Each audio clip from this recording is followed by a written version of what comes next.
My name is Rowan Elledge, and for most of my life, people only noticed me when something broke. While other kids drew flowers or built Lego castles, I was rewriting calculator code in 5th grade so it could predict test scores. My mother, Elaine, thought it was cute. My father, Grant, didn't look up from his phone. And my sister Celeste, 3 years younger, louder, always camera-ready, stood center stage at every birthday recital and family photo, whether she earned it or not. I didn't mind then. Quiet suited me. So did code. It was clean, honest. The more logic you gave it, the better it worked. Not like people. By the time I graduated MIT, my parents' boutique marketing firm in Portland was circling the drain. Elledge strategies had once been respected, but they'd clung too tightly to analog habits in a digital world. Campaigns fell flat. Clients vanished. Layoffs followed. I came back because I saw a fix. Not in their slogans or rebranding ideas, but in the software I'd started building as a student. A predictive analytics engine that could scan consumer behavior, anticipate trends, and adapt strategy in real time. It wasn't flashy, but it worked. I called it Thread. Quietly, I offered to integrate it into their firm's operations. My parents were skeptical. Celeste laughed. We need clients, not spreadsheets. But within a year, Thread had cut costs by 40% and brought in 3 Fortune 500 contracts. By year 2, we were fielding offers from national chains. The company roared back to life headlines, calling it a miracle turnaround. Celeste, who'd recently returned home from a failed PR startup in Austin, volunteered to handle the client demos. I can sell it better, she said. She could. She was good in a room, charming in meetings, photogenic for interviews. I stayed behind the screen, tweaking Thread, optimizing workflows, fixing bugs no one knew existed. When Elledge Strategies hit $150 million in valuation, I thought maybe this time they'd say my name. Maybe they'd finally see the girl who built their empire while they were busy polishing someone else's spotlight. Instead, the press clippings read, "The Elledge Sisters' Visionary and Voice." Celeste smiled from the cover. My name didn't appear once. When I was 9, I won a state robotics competition. I built a sorting arm that used color sensors to organize marbles faster than any human hand. My dad nodded and asked if I remembered to clean my room. That same week, Celeste made a glitter poster for a school fundraiser, and my parents called every relative to brag. It was always like that. Celeste sparkled. She knew how to spin half-truths into charm and stumbles into style. I watched her fail upwards more times than I could count, each time caught by the safety net of our parents' belief that she was meant for bigger things. When her social media startup flopped, they blamed the algorithm. When her PR internship ended early, they blamed the company's toxic culture. But when I burned out in my second year of grad school from taking on too many AI projects, they said I lacked balance. After MIT, I didn't come home with dreams of praise. I came back with a timeline and a plan. Elledge Strategies was bleeding offices, downsized staff, cut clients, dwindling by the month. I offered to help. Not because I missed them, but because I couldn't watch something die when I knew how to save it. I turned the guest bedroom into a lab. At night, I coded until my wrists ached. I didn't tell them everything. I registered my software Thread under a new entity, NovaLogic Systems. Quietly, legally, securely. The license to use it would run through Elledge Strategies, but the ownership was mine, just in case. Celeste waltzed in and out of the house like it was a stage. She'd ask what I was building, tilt her head, pretend to listen, then say, "Make it pretty for the presentation, okay," and leave. She had no idea what the software actually did. Neither did my parents, really. They just knew the phones were ringing again. Clients were returning. Numbers were up. They started calling it Celeste's relaunch. I let them. It was easier than fighting, easier than needing them to understand. I had Thread. I had NovaLogic. I had the truth stitched into every line of code I'd written alone. Thread didn't just work. It performed like nothing we'd seen. Within 6 months of deployment, campaign success rates jumped by 35%. Thread mapped consumer trends with eerie accuracy, adjusting ad spend in real time, identifying under-tapped markets, even recommending copy changes based on regional tone analysis. Clients noticed. So did our competitors. Elledge Strategies went from a relic to a rising star in Portland's tech marketing scene. Clients who hadn't answered our calls in years were suddenly scheduling meetings. Starbucks signed a regional campaign. Then REI. Then a chain of boutique hotels from California. Thread scaled effortlessly its predictions, refining with every new data point. My inbox flooded with API access requests. Our servers strained under demand. Celeste stepped in to represent the brand. That's how she put it. One day, she stood at my door holding a fresh blazer and said, "You don't want to do interviews, right?" I didn't answer. She took it as a yes. She had the voice for it. Warm, enthusiastic, just vague enough to sound insightful without saying anything concrete. She started giving presentations with my dashboards on display, my models behind the curtain. She practiced lines like our predictive algorithms, and we've built something intuitive. Clients ate it up. At first, I didn't care. The work was what mattered. Watching Thread evolve in real time was a kind of quiet miracle. But slowly, something shifted. Investors stopped asking technical questions. New clients asked for Celeste by name. One article in Portland Innovators Weekly ran a feature titled, "The Woman Reviving Family Business with Her Signature AI." Celeste's face covered the entire top half of the page. I skimmed it twice. My name wasn't mentioned. At the next team meeting, she handed out branded notebooks that read, "Vision, Voice, Victory." Alliteration was her thing. I watched the staff clap. Half of them didn't know the system's architecture was built in my bedroom. Dad framed the article and hung it in the lobby. I kept building. Thread was evolving, and I had plans for a major update, a reinforcement learning module that could reshape entire campaign strategies autonomously. But no one asked about that. They asked if Celeste was speaking at the next conference, if she'd share her creative process. It became clear.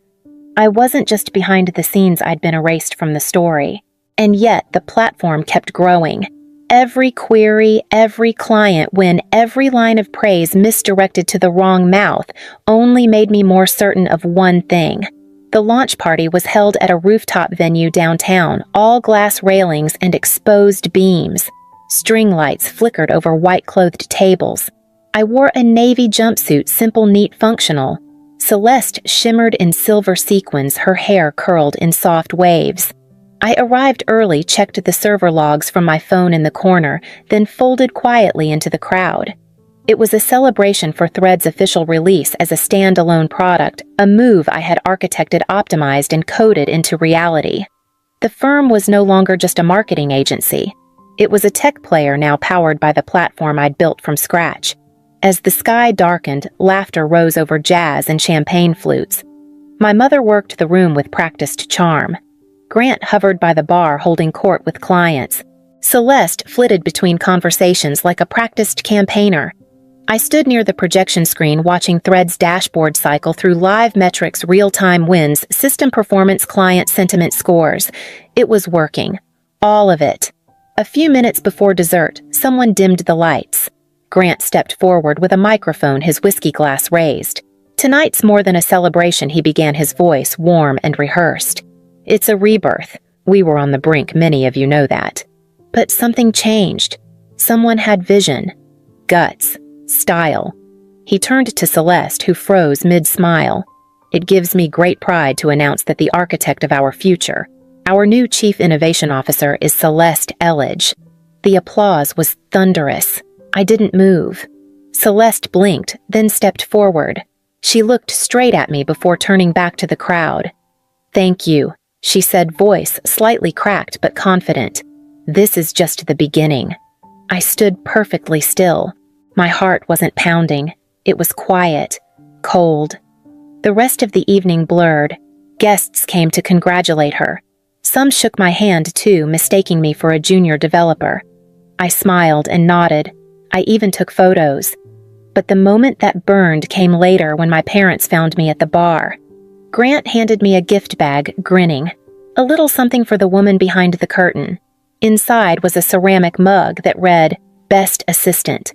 I nodded. "Thanks," I said, wrapping my fingers around the handle. I carried that mug back to my apartment, set it next to my monitor. And while the city slept off its champagne, I opened Novologic's admin dashboard and began to move every piece back under my own name. The house was silent when I returned. I slipped out of my heels, padded into my office, and powered on my workstation. The glow of the monitors felt steadier than anything else that day. Thread was still humming in the background, its logs clean uptime flawless. It didn't care who got credit. It just ran. I opened the Novologic console and authenticated with a biometric key, something I'd built in myself a quiet safeguard from years ago. One by one, I reviewed the permissions.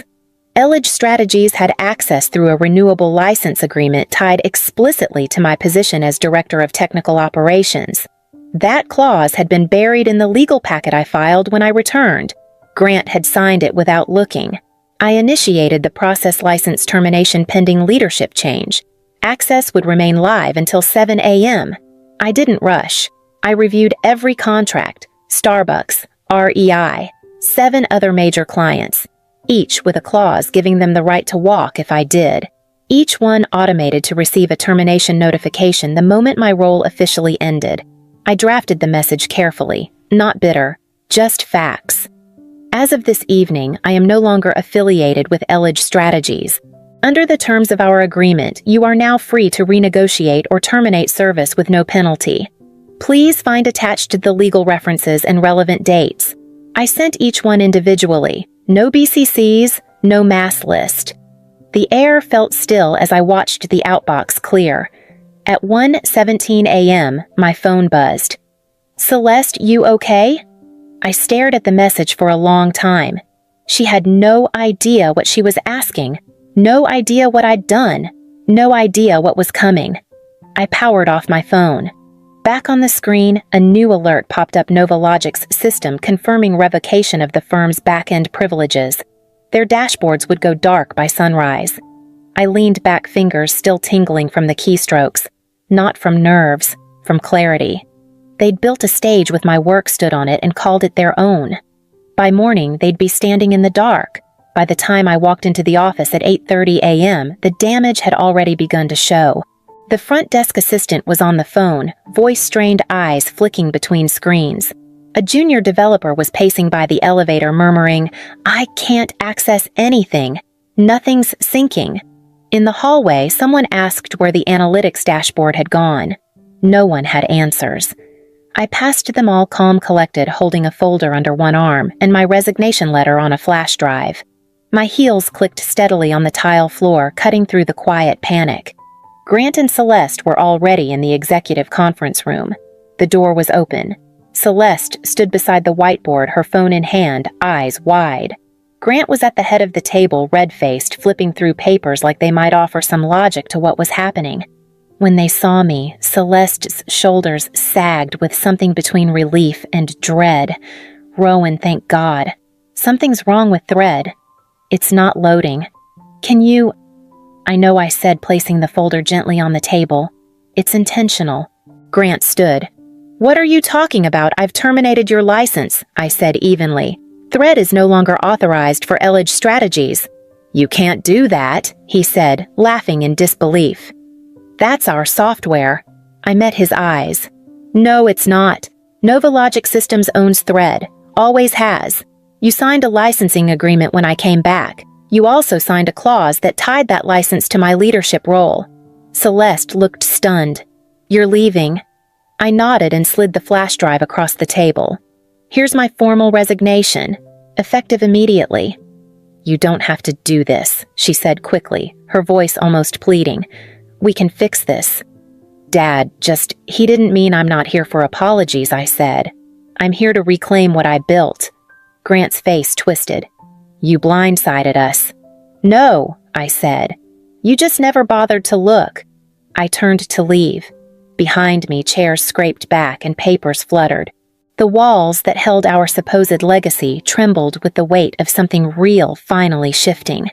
In the elevator, I caught my reflection in the mirrored door. Not smug, not angry, just steady. I stepped out into the morning air, the sun rising over the skyline. By then, my inbox had already started to fill with client confirmations, terminations, transfers. The collapse had begun. The office in the Pioneer District smelled like fresh paint and opportunity.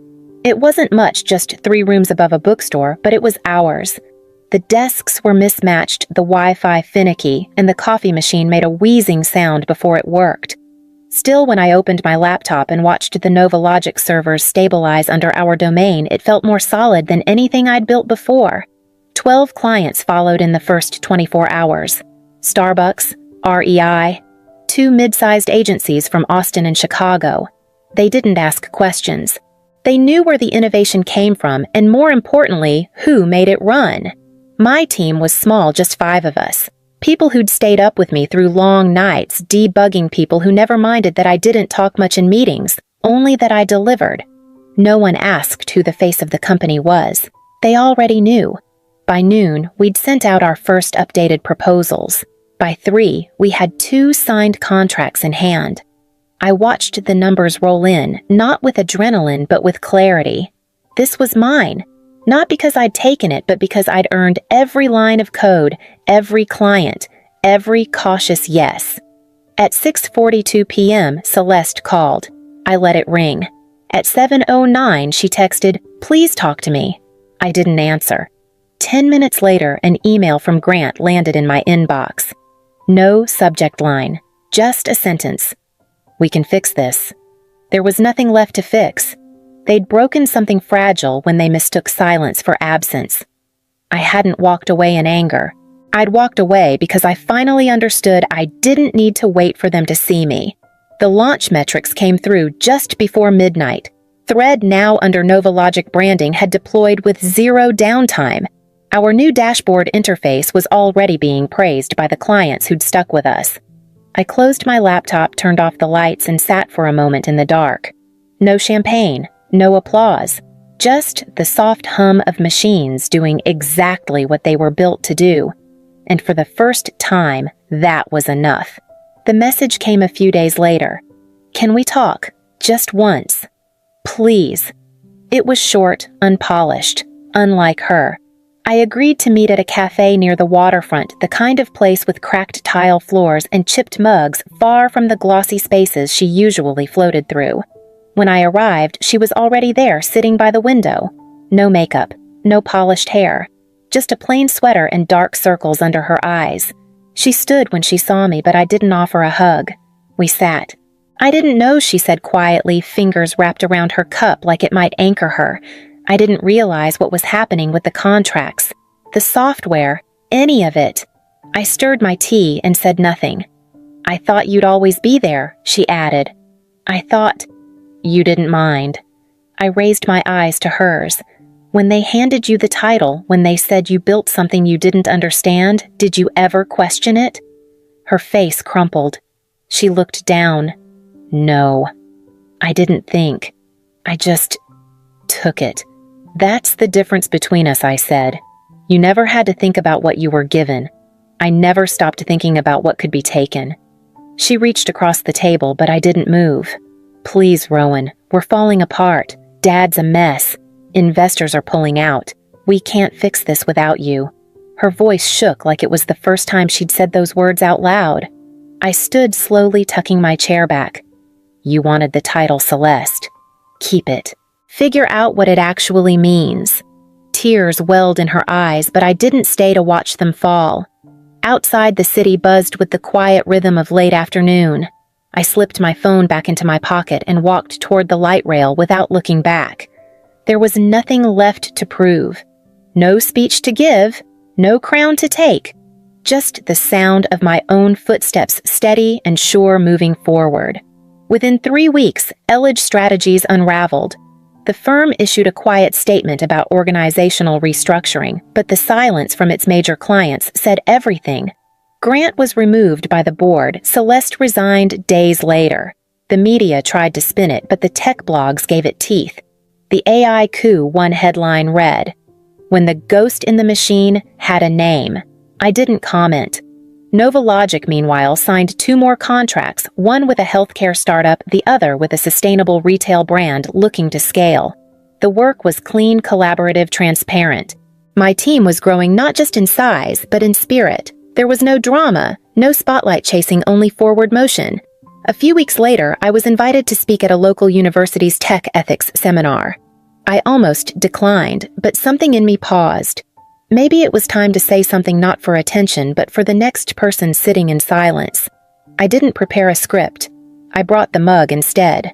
Best Assistant, it said in glossy letters chipped at the rim. I set it on the podium and let it sit there through the whole talk. I spoke about innovation, ownership, what it means to build when no one's watching, and what it costs when someone else steps in at the end. The students listened closely. A few nodded. One in the back raised her phone to snap a photo of the mug. I didn't stop her. Afterward, I walked out with a quiet sense of weight having shifted. Not lifted exactly, just placed somewhere it belonged. The mug rode home in my bag beside a new proposal contract. Another door opening quietly exactly the way I liked it.